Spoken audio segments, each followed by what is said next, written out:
Hello and welcome back to my YouTube channel. My name is Doreen Moracha, the amazing host of this nice YouTube channel where I create content around matters of HIV. And did you know that it is the very last Friday of the month, October? So we are a few weeks to Christmas. So I don't know whether Munenda Ushago or where you're going, but for me, I would be spending it in Arusha. Anyway, today, as you know, I am the brand ambassador of La Paix Kenya. These are my glasses, and you can use my code MORA and get a discount on all your glass purchases, including sunglasses. So today, I am here with something that I have advocated for and done videos around and talked about right from the it's a product I fell in love with the very first time I heard about it, because I am big on HIV prevention for women. And today I am going to introduce to you the one, the only, the Dapivirine ring. It's a silicone ring, very bouncy as well, and we have a visitor on our channel today who is going to explain to us everything we need to know about the Dapivirine Vaginal ring.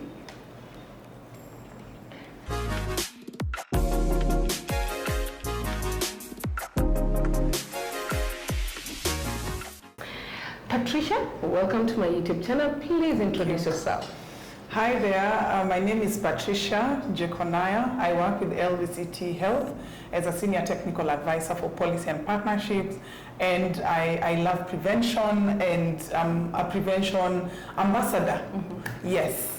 So Patricia, this is my YouTube channel, and I have 12,000 subscribers, so you will be technically speaking to 12,000 people. Tell us about the Dapivirine Vaginal ring. All right, so thank you very much, Doreen, for having me here. And it's a pleasure to be able to share information, because in sharing, there is somebody that's watching us today that's really feeling, wow, I've tried so many other things and I'm feeling like I haven't really gotten the product. So we really hope that as these products come, the users who are struggling will actually be able to find something that is fitting within their lifestyle. So today we're going to talk about this product. It's called the Dapivirine Vaginal ring.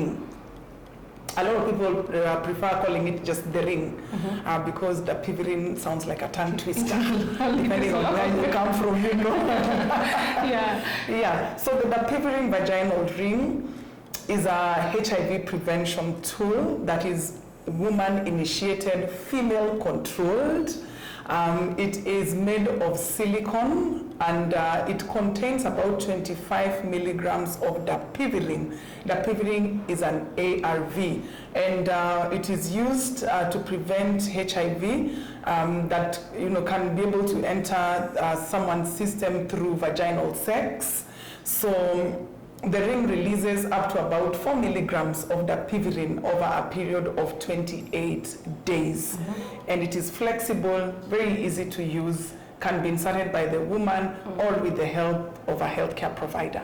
So when you say it is used by women, you mean cisgender women? I mean cisgender women, and that is for women also who particularly have vaginal sex. Okay. Yes. So, which means that the Dapivirine ring or the ring cannot prevent any other from getting HIV when you have any other form of sex. Yes, you're right.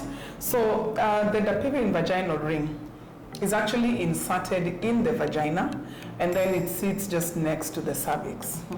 So what that means is that as the ring is releasing the Dapivirine, the Dapivirine is on the wall of the vagina. Very little of it, actually negligible amounts, enter through the system. So that means that if you have any other form of sex, anal sex, oral sex, you cannot be protected by using the vaginal ring. Okay. Yes. So how long, you said it stays in the vagina for 28 days. So how long after I put it on will it be effective? Great.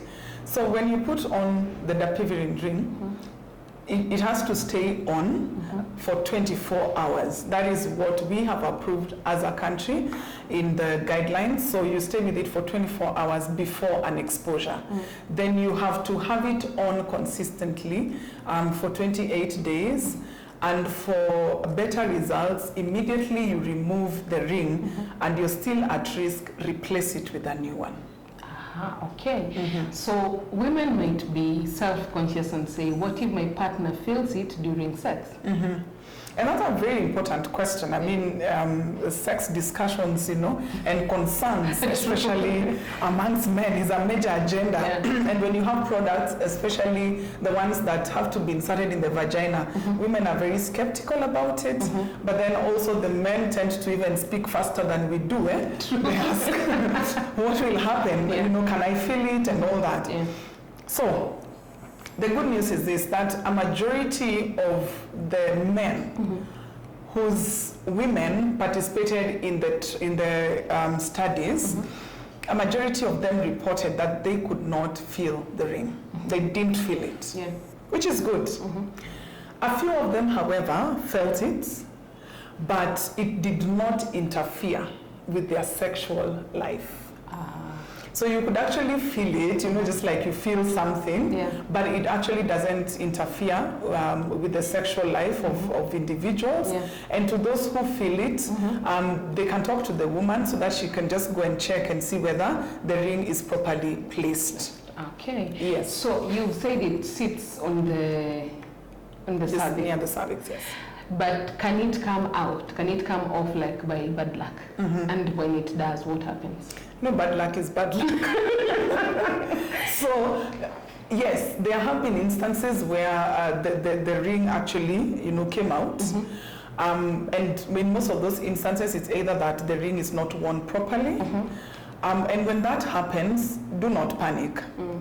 If it happens on a surface that is not very dirty, you can actually pick your ring, rinse it with clean water, and insert it back. That does not interfere with the concentration. And if it falls in a dirty place where you have, you absolutely have no confidence in picking it, it's okay. Walk to the nearest facility or the facility where you got it from, so that you're given a new ring. To put on. So it is medical, it is a scientific thing. Does it have side effects? Definitely, like every other product, every other medical product. Even Panadol has side effects. True. Even aspirin. Even aspirin has side effects. So yes, it has, but the side effects are they're mild. And most of the people who've used the ring before in the studies say that they went away within a few days, some 1 week, some 2 weeks. And again, a lot of the concerns with the ring, because you handle it with your hands, it means that you have to ensure that your hands are very clean. So wash your hands, because again, hygiene here is very important. A few people reported, about 15% of the participants reported the urinary tract infections, which are equally very common amongst women. And so they were able to be treated, or it even went away without much treatment, and without the need to remove the ring. Another side effect was also vaginal discharge. There was also pelvic pain or the lower abdominal pain. Those were the major ones, but as I've said, they went away within 1 or 2 weeks. Okay, so women will ask, and they have even asked me, where can we get the ring? Where? So we can talk about it in the Kenyan context. First of all, maybe by letting our viewers know that the Pharmacy and Poisons Board approved the ring in Kenya for use amongst women 18 years and above who are at risk of getting HIV through vaginal sex. Having said that, however, it is one thing to have it approved, it's another thing to have it available. And so the National AIDS and STIs Control Program and the Ministry of Health in general are currently working on a plan before they can make the official statement that also informs Kenyans when the ring will actually be available. We are looking forward to have that announcement being done in the next month, and with clarity in terms of the plan. So what we are saying is that currently the ring is not publicly available. Yes, but we hope to actually have it from sometime next year through implementation studies that will be going on to test the use of the ring in real life settings. And then beyond that, the Ministry of Health will be able to tell us where the ring will be found. Is it in all counties? Is it in all government facilities? Yeah. And fingers crossed, as time goes by, it is available in pharmacies so that for easier access. Hallelujah to that.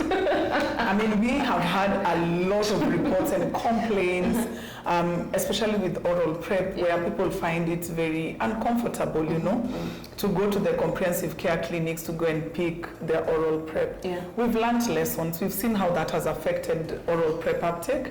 So we are engaging young women to get to know where exactly would they want the ring to be to make it easy for them to access. So definitely, I really pray that the voices of the women will be heard. So since you have said it's a women-centered tool, can it be used among breastfeeding moms and pregnant women and even adolescent girls below the age of 18 because we know they're also engaging in sex? Yeah. So currently, from the studies that have already taken place, there was no results around the safety of the use of the ring amongst the pregnant and breastfeeding women and also amongst adolescents. So there are adolescents below the age of 18.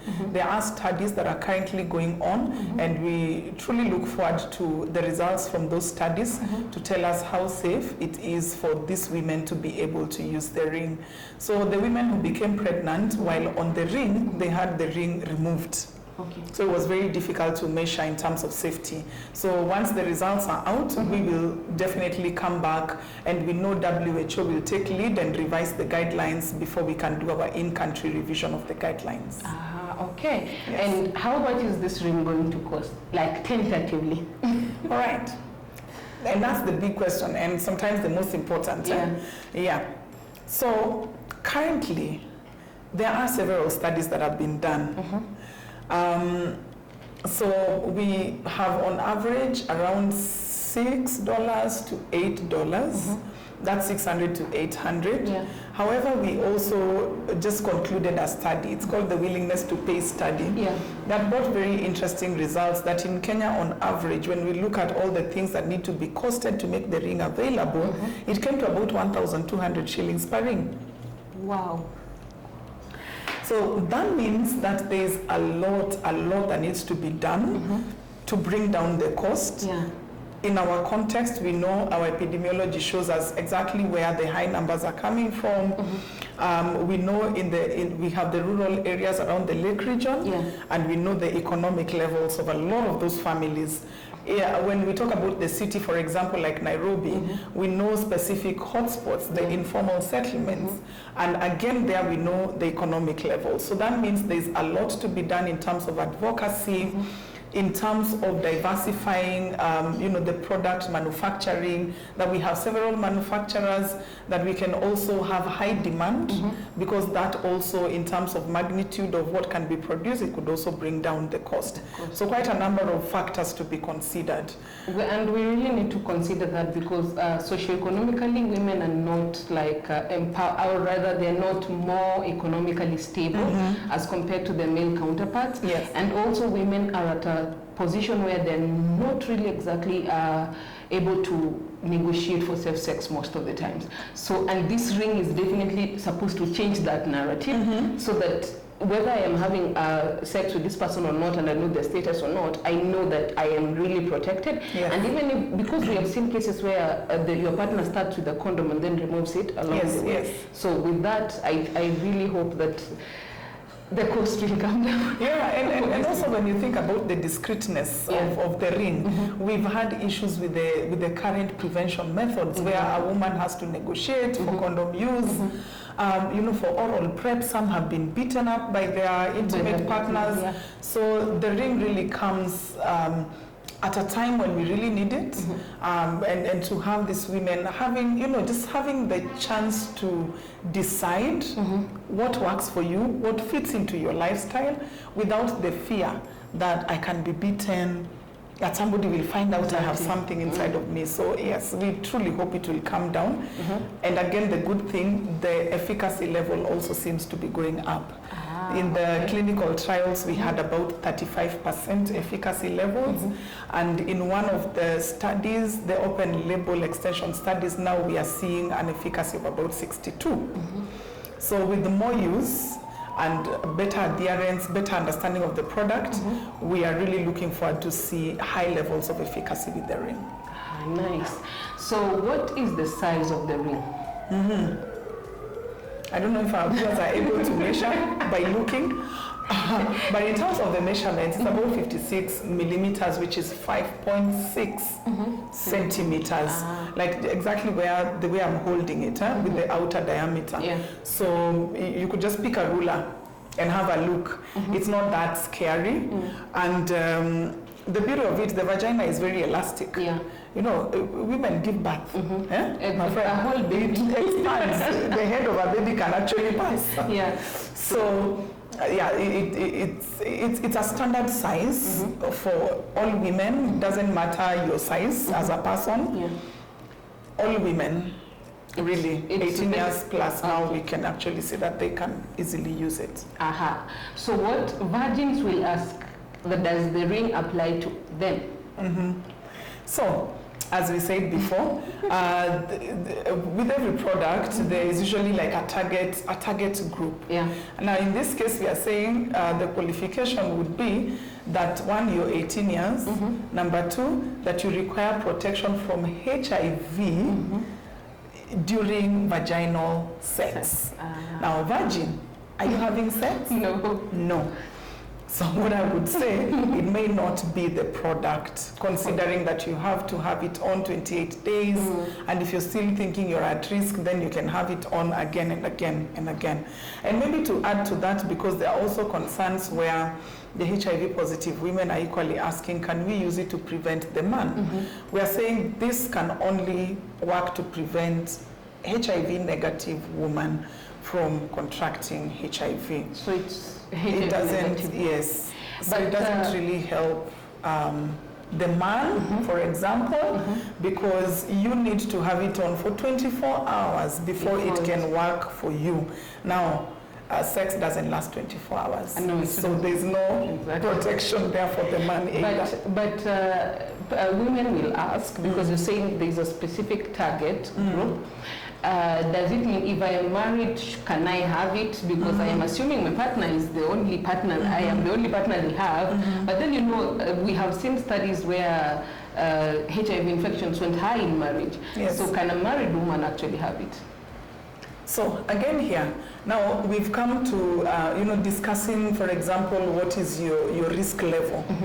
So as a country, we have very standard, risk assessment tools that help individuals and also can help the provider to be able to talk to an individual and see their, in terms of their risk level. But they are very basic questions. For example, do you know the HIV status of your intimate partner? Yes or no? And when it is no, again, there are very many other questions that women may need to ask themselves. Because for me, by the time you're coming to request, for example, for the ring, it's because there's something you're not very sure about. If you're having multiple sexual partners, you do not know their HIV status, all these come together to just show you that you probably need an additional product. And again, in our setting, it's not very easy for married women to actually, say,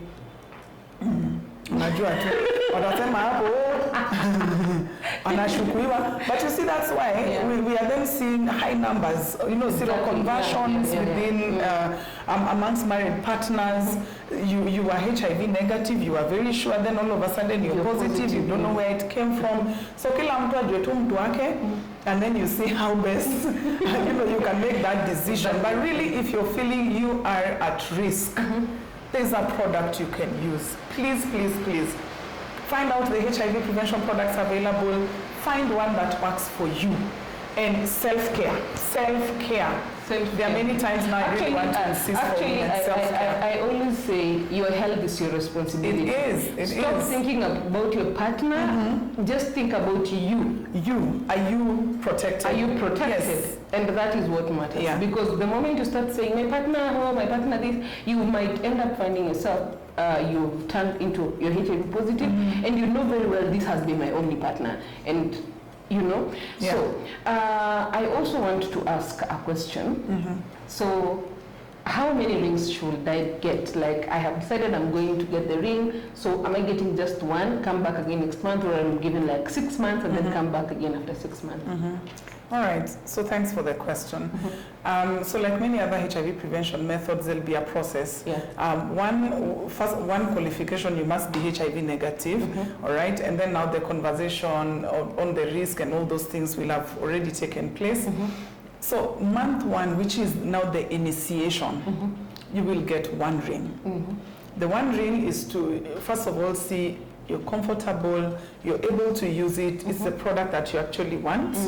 And then after the 28 days, you go back to the facility, to see a provider, explain to them that you're okay. Do you now know how to insert it by yourself and all that? Then when that happens, after that visit, your 3rd visit also coincides with your HIV test, the quarterly. Yeah. After that, you can actually get 3 rings at a go. Okay. When the provider is satisfied, your adherence levels are good. Actually, the adherence levels will be the first, the first thing to check. If it's good, then you get 3 rings to go home with, and you can change by yourself, come back after 3 months, get your tests, get more rings. How do I store the ring? How do you store? Now, the beauty of the ring is not complicated. Okay. You do not require any cold chain. It will be stored under room temperature. So, hakuna kitu yote special. Room temperature. And well, 2 last questions. One, can I use other prevention methods such as condoms, the female and male condoms? Can I use them while I have the ring? Yes. So again, as we said, because it is not 100%, it means that you may want something additional just for your peace of mind. And also noting that this ring is only preventing you from HIV, meaning you're not prevented from STIs, no pregnancy. So if you want additional protection from STIs, from pregnancy, we are saying female condoms, and the female condoms, the male condoms will all work to be able to give you optimal protection. So you can be able to use it with other prevention methods. And I think also just to mention that we do not have sufficient evidence on, for example, using the ring plus PrEP. Now PrEP is systemic. But the thing is that if you can consistently take PrEP, then you don't need the ring. Because then it protects you from all sorts of whatever the sexual method you use or whatever, you're fully protected. So, the very last question. When I have the ring on, it's 28 days. I will get my period during those 28 days. Can I use other measures such as the cup, the tampon? Like the pad, it's not complicated, but the tampon and the cup, what happens? Menstrual hygiene, very critical for women. So when you have the ring on, again, a number of women went through their menses in the studies without the need to remove the ring. All right? And there were those who actually continued using tampons and it did not interfere with the ring use. However, because you already have a ring, we do not encourage the use of moon cup. Because we just feel it would be, you're overloading the vagina. You are. Too many things are inside. Maybe you have you also have, for example, the IUD. So the IUD is somewhere up there in the cervix. It's too much work. It is even wondering what is wrong. Too many things that to insert. So we don't recommend so much, the use of moon cups and all these other cups. But you can use your tampons. You can also use your sanitary towels as usual. And still be comfortable. So I think that is the very end from me, and thank you so much for teaching us, even though you did not bring the what is the name of that thing that we were supposed to use? The pelvic model. We will do it in another video. Exactly. We'll get the pelvic model and just show you how to insert and how when to the study remove. starts, we will have to interview a few women so that they can tell us their experience from a lived experience point Yes, of view. yes. And of course, this is the Dapivirine Vaginal ring. You insert it like this. You see, you turn it into number 8, and that is it. It's actually very it's silicone, so it's silicone and basically very easy to use. This one does not have the Dapivirine. No, this one doesn't. This particular one doesn't have. This one that does not have. But we may have some come next year in the implementation science studies. We will let people know once we get approval from NASCOP, where do we start. And there are women who will definitely be given priority. And then we have that data to inform scale up. Okay, thank you so much, Patricia, and thank you everyone for watching this video till the very end. I truly appreciate it. Don't forget to like, leave a lovely comment or a question. I will forward them to Patricia because she is the expert. And also, don't forget to follow me and subscribe. We said we are reaching 15,000 followers by the end of this year, and that is the goal. So bye-bye. See you next week. Thanks for the amazing work. You're welcome.